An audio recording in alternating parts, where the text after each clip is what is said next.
জনগণ ভোট দিয়ে তার সংগ্রাম দিয়ে সেই মতগুলোকে রাজনীতিতে প্রতিষ্ঠা করবেন।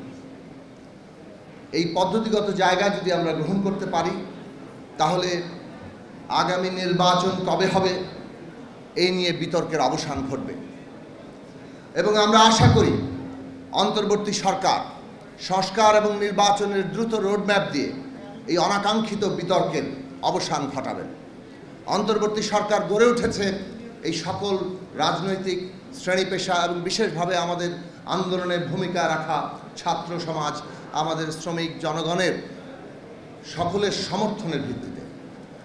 কাজে এই সমর্থনের সামষ্টিক জায়গাটা বিবেচনায় রেখেই আমাদেরকে অন্তর্বর্তী সরকারকে পদক্ষেপ নিতে হবে।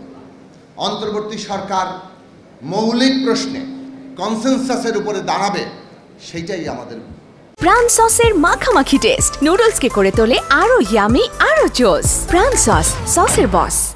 আকাঙ্ক্ষা সেই জায়গা যাতে তারা সব ক্ষেত্রেই মেনটেন করেন, সেটা জাতীয় স্বার্থ হোক, এই ভূ রাজনৈতিক পরিবেশে মানবিক করিডোর দেওয়ার মতো সিদ্ধান্ত হোক, অথবা আমাদের দেশে সংস্কার, নির্বাচন এবং আগামী নির্বাচন কিভাবে হবে সেই প্রশ্ন নিয়ে হোক। শেষে এই কথা বলি, জনগণের ম্যান্ডেটই আসল কথা। কাজে আমরা যা সংস্কার করব, যা রূপান্তর করব, শেষ পর্যন্ত যেহেতু জনগণই বাংলাদেশে কিংবা একটা রিপাবলিকে ক্ষমতার কেন্দ্র, সেই জনগণের ম্যান্ডেট গ্রহণ করতে হবে।